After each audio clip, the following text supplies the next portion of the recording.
Hello students of class 8th. Today we are going to read chapter number 3 The Selfish Giant. Selfish का मतलब स्वार्थी और giant का मतलब राक्षस या फिर दानव या फिर विशाल शरीर वाला मानव. So let's start the first part of the story. The giant garden was beautiful and children loved to play in it. Giant का garden बहुत सुंदर था और बच्चे उस पर खेलना पसंद करते थे. The giant who was selfish, giant जो कि स्वार्थी था, built a high wall round his lovely garden. उसने अपने गार्डन के चारों तरफ ऊंची दीवार बना दी. Children did not enter the garden there after.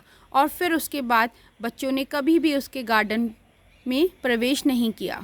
Not did spring, ना ही स्प्रिंग का मौसम आया, एंड समर और ना ही समर का मौसम आया.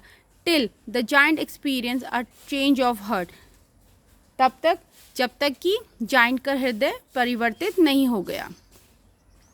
Every afternoon, as they were coming from the school, the children used to go and play in the giant's garden. हर दोपहरी जब बच्चे स्कूल से घर आया करते थे तो वो जाइंट के गार्डन में जाते थे और वहाँ पर खेला करते थे. It was a large lovely garden with soft green grass. Giant का गार्डन बहुत बड़ा और बहुत प्यारा था और वहाँ पर सुंदर मुलायम घास थी. Here and there over the grass stood beautiful flowers like stars.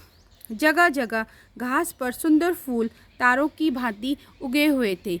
And there were 12 peach trees that in the springtime broke out into delicate blossoms of pink and pearl. और जाइंट के गार्डन में 12 peach यानी कि आड़ू के पेड़ थे जो कि स्प्रिंग के मौसम में पिंक कलर के फूलों से लज जाया करते थे. And in the autumn bore rich fruit, और ऑटम के मौसम में उनमें क्या होते थे, सुंदर सुंदर फल आ जाते थे. The bird sat on the trees and sang so sweetly that the children used to stop their games in order to listen to them. चिड़िया उन पेड़ों पर बैठा करती थी और बहुत ही मधुर गाना गाया करती थी. इतना मधुर गाना गाती थी चिड़िया कि बच्चे कई बार अपना खेलना भूल जाया करते थे और उनको सुनने के लिए बैठ जाया करते थे. How happy we are here, they cried to each other. वे आपस में कहा करते थे कि हम लोग यहाँ पर कितने खुश हैं. One day the giant came back. एक दिन जाइंट वापस लौटता है. He had been to visit his friend. वो अपनी फ्रेंड को मिलने गया था. The Cornish ogre. Cornish ogre कौन है, उनके फ्रेंड का नाम दिया गया है. कॉर्निश का मतलब है अ जाइंट ऑफ कॉर्नवॉल. ये जो जाइंट है वो कॉर्नवॉल जो कि यूके में एक जगह है वहाँ का रहने वाला था. और ओग्री का मतलब होता है a giant who Yeats people, जो कि आदमियों को खा जाता है. तो जो सेल्फिश जाइंट था वो कॉर्निश ऑग्री से मिलने गया हुआ था, तो वापस उससे मिलके वापस लौटता है. and had stayed with him for 7 years. और जो सेल्फिश जाइंट है वो कॉर्निश ऑग्री के साथ करीबन 7 ईयर्स तक रहा था. 7 ईयर्स उसके साथ रहने के बाद वो वापस लौट रहा था. When he arrived, he saw the children playing in the garden. जब वो वापस आया तो उसने देखा कि उसके गार्डन में बच्चे खेल रहे हैं. What are you doing here? तुम क्या कर रहे हो? He cried in a very gruff voice and the children ran away. जो सेल्फिश जाइंट है उसने बहुत ही ग्रफ का मतलब रफ वॉइस में कहा कि तुम यहाँ क्या कर रहे हो, और ये सुनते ही बच्चे वहाँ से भाग गए. My own garden is my own garden, said the giant. Giant ने कहा कि ये जो मेरा गार्डन है ये सिर्फ मेरा है. Anyone can understand that. हर कोई इसको समझ सकता है. And I will allow nobody to play in it but myself. तो जाइंट ने कहा मैं यहाँ पर खेलने की इजाज़त किसी को नहीं दूंगा, सिर्फ अपने अलावा. So he built a high wall all round it. तो इसीलिए जाइंट ने अपनी जो ये गार्डन दिख रहा है आपको पिक्चर, इसके चारों तरफ उसने ऊंची दीवार बना दी. And put up a notice board, और वहाँ पर एक नोटिस बोर्ड भी लगा दिया. और नोटिस बोर्ड में क्या लिखा था, ट्रेसपासर्स विल बी प्रोसिक्यूटेड. ट्रेसपासर्स का मतलब होता है वो लोग जो किसी की प्रॉपर्टी या फिर लैंड में बिना उसकी परमिशन के एंट्री लेते हैं, और प्रोसिक्यूटेड का मतलब यहाँ पर पनिशमेंट से है। तो उसने बोला जो भी मेरे लैंड में, मेरे गार्डन में बिना मेरी परमिशन के एंट्री करेगा मैं उसको पनिश करूँगा। He was a very selfish giant. जो ये जाइंट था ये बहुत ही स्वार्थी था। The poor children had now nowhere to play. अब जो बेचारे बच्चे हैं उनके पास अब कोई और जगह नहीं थी खेलने के लिए। They try to play on the road. उन्होंने कोशिश करी सड़क पर खेलने की, but the road was very dusty. पर जो रोड थी वो क्या थी, बहुत ज़्यादा डस्टी थी and full of hard stone, और वहाँ पर काफ़ी सारे हार्ड स्टोन्स थे। And they did not like it, और इसीलिए बच्चों को वो जगह पसंद नहीं आई खेलने के लिए। They used to wander round the high walls when their lessons were over. जब बच्चों की पढ़ाई पूरी हो जाया करती थी तब वो उस गार्डन के चारों तरफ, जिसके चारों तरफ ऊंची दीवारें बन गई थी, कि उस गार्डन के चारों तरफ घूमा करते थे। And talk about the beautiful garden inside, और बातें क्या करते थे जो सुंदर गार्डन उस दीवार के अंदर था। How happy we were there they said to each other. वे आपस में बोला करते थे कि हम लोग यहाँ पर कितने खुश हुआ करते थे, कितने खुश हुआ करके हम लोग खेला करते थे। देन द स्प्रिंग केम। फिर स्प्रिंग का मौसम आता है, बसंत ऋतु आता है। And all over the country there were little blossom and little birds. और उस समय पूरे देश में बहुत कम फूल आए पेड़ों पर, और काफ़ी कम चिड़िया थी उन दिनों। Only in the garden of the selfish giant it was still winter. तो पूरे देश में तो स्प्रिंग का मौसम आ गया था, पर सिर्फ जाइंट के गार्डन में अभी भी विंटर का ही मौसम था। The bird did not care to sing in it as there were no children. तो बच्चों को, तो चिड़ियों, क्योंकि वहाँ पर जाइंट के गार्डन में कोई बच्चे नहीं थे, तो इसीलिए चिड़ियों को कोई परवाह नहीं थी कि हम जाइंट के गार्डन में जाएं और वहाँ पर जाके गाना गाएं। And the trees forgot to blossom. जो ट्रीज़ हैं वो भी भूल गए कि कभी उन पर भी फूल आया करते थे। Once a beautiful flower put its head out from the grass. एक बार एक छोटे से फ्लावर ने अपने सर को घास से बाहर उठाने की कोशिश करी, but when it saw the notice board it was so sorry for the children. पर जब उसने नोटिस बोर्ड देखा तो उसको बहुत बुरा फील हुआ बच्चों के लिए। That it slip back into the ground again, कि वो दोबारा से वापस ग्राउंड के अंदर चला गया। And went off to sleep, और वहाँ पर जाके सो गया। The only people who were pleased were the snow and the frost. जो सिर्फ दो लोग जो कि बहुत ज़्यादा खुश थे जाइंट के गार्डन से, वो कौन थे, स्नो एंड द फ्रॉस्ट। यहाँ पर स्नो और फ्रॉस्ट को as a human being treat किया गया है। Spring has forgotten this garden. जो बसंत ऋतु है वो इस गार्डन को भूल गई थी।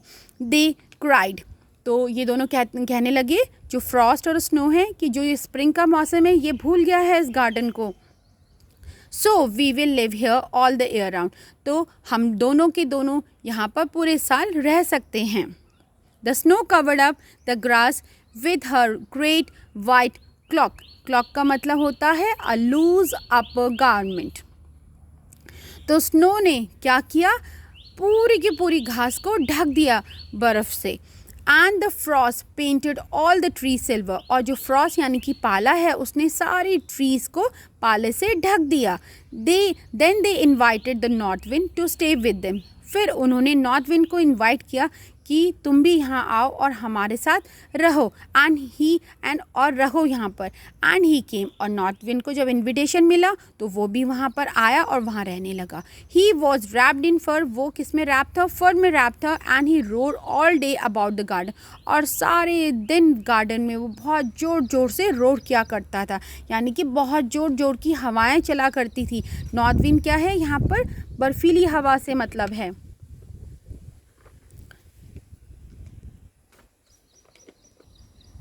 And blue the chimney pots down. और नॉर्थ विंड इतनी ज़ोर से बह रहा था कि उसके बहने की वजह से चिमनी पॉट्स भी नीचे गिर गए। This is a delightful spot he said. तो नॉर्थ विंड ने कहा ये तो बहुत ही अच्छी जगह है। We must ask hail on a visit. तो नॉर्थ विंड ने कहा कि हमें हेल यानी कि ओले को भी बोलना चाहिए कि तुम भी यहाँ पर आओ और यहाँ पर रुको या विजिट करो यहाँ पर। सो द हेल केम, और इसीलिए वहाँ पर हेल भी आ गया। Every day for 3 hours he rattled on the roof of the castle till he broke most of the slates. तो हर रोज़ करीबन 3 घंटे के लिए जो ओले हैं वो रैटल यानी कि खड़खड़ाहट की शब्द करना। तो खड़खड़ाहट का शब्द होता था कैसल की छत पर, जिसकी वजह से छत की बहुत सारी स्लेटें टूट गई थी। And then he ran round and round the garden as fast as he could. और फिर तो जो ये रैटल ओले हैं वो तो दिन भर गार्डन में जितनी तेज़ गति से वो जा सकते थे उतनी तेज़ गति से वो वहाँ पर गिरने लगे। He was dressed in grey and his breath was like ice. जो ओले हैं वो कैसे ड्रेसअप होके आए थे? ग्रे रंग में ड्रेसअप होके आए थे। एंड ब्रेथ वॉज, और उनकी सांसें कैसी थी? बिल्कुल बर्फीली हवा की तरह ठंडी थी। I cannot understand why the spring is so let in coming, said the selfish giant. तो सेल्फिश जाइंट ने कहा कि मैं नहीं समझ पा रहा हूँ कि क्यों जो बसंत ऋतु है इस बार वो इतना लेट है आने में।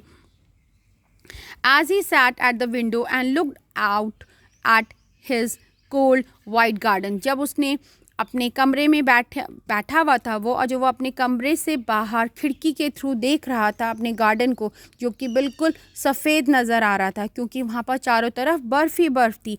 आई hope there will be a change in the weather, वो उम्मीद करता है कि मौसम जल्द ही बदलेगा। But the spring never came, पर जो स्प्रिंग यानी कि जो बसंत ऋतु है वो कभी नहीं आया। नॉट द समर, ना ही गर्मी का मौसम आया। तो autumn gave golden fruit to every garden. Autumn का मतलब शरद ऋतु। जो शरद ऋतु का जो मौसम आया उसने सारे गार्डन में गोल्डन सुनहरे फल दिए। But to the giant's garden she gave none, पर जाइंट के गार्डन में उसने एक भी फल नहीं दिया। He is too selfish, she said. तो ऑटम ने कहा, ऑटम का जो मौसम है उसने कहा कि जो जाइंट है वो तो बहुत सेल्फिश है। So it was always winter there, तो इसीलिए वहाँ पर हमेशा ठंडी का मौसम रहा। And the north wind and the hail and the frost and the snow dance about through the trees. और उस गार्डन में, सेल्फिश जाइंट के गार्डन में पूरे साल भर नॉर्थ विंड, हेल, फ्रॉस्ट और स्नो का बसेरा रहा। वो साल भर वहाँ पर डांस करते रहे उन ट्रीज़ के ऊपर। One morning, the giant was lying awake in bed when he heard some lovely music. एक सुबह की बात है, जाइंट अपने बेड पर लेटा हुआ था जब उसने सुना कि कहीं से बहुत मधुर संगीत सुना उसने। It sounded so sweet to his ears that he thought it must be the king's musician passing by. वो जो संगीत था वो इतना मधुर सुनाई पड़ रहा था कि उसे लगा कि मानो पास में कोई राजा के म्यूजिशियन गुजर रहे हों। It was really only a little Lynette singing outside his window. ये जो गाना है वो कौन गा रही थी? एक छोटी सी चिड़िया जिसका नाम होता है लिनेट। लिनेट ब्राउन रंग की सॉन्ग बर्ड होती है जो कि यूरोप में पाई जाती है। तो उसकी खिड़की के बाहर लिनेट नाम की चिड़िया गाना गा रही थी और ये उसी का संगीत है जो उसे बहुत अच्छा लग रहा था। But it was so long since he had heard a bird singing in his garden. काफ़ी लंबा समय हो गया था उसको गाना सुने हुए, चिड़िया का गाना सुने हुए। That it seem to him to be the most beautiful music in the world, कि वो लिनेट का गाना उसको बहुत अच्छा लग रहा था क्योंकि काफ़ी लंबे समय से उसने कोई भी गाना नहीं सुना था। Then the hail stopped dancing over his head and the north wind ceased roaring. फिर क्या हुआ? जो ओले हैं उन ओलों ने भी बरसना बंद कर दिया और नॉर्थ विंड ने भी बहना बंद कर दिया। And a delicious perfume came to him through the open casement. और वहाँ पर जो उसकी विंडो जो खुली हुई थी वहाँ से बहुत ही अच्छी खुशबू आ रही थी। केसमेंट का मतलब होता है अ window that opens on हिंग्स like a door. I believe the spring has come at last, said the giant. तो जाइंट ने कहा कि मुझे लगता है कि एट लास्ट मतलब अंत था, यहाँ मेरे गार्डन में स्प्रिंग का मौसम लौट आया है। And he jumped out of bed, और वो अपने बेड से नीचे कूदा एंड लुक्ड आउट, और बाहर देखने लगा। तो इसके साथ ही हमारी स्टोरी का द सेल्फिश जाइंट जो स्टोरी है इसका फर्स्ट पार्ट कंप्लीट होता है। That's all for the day.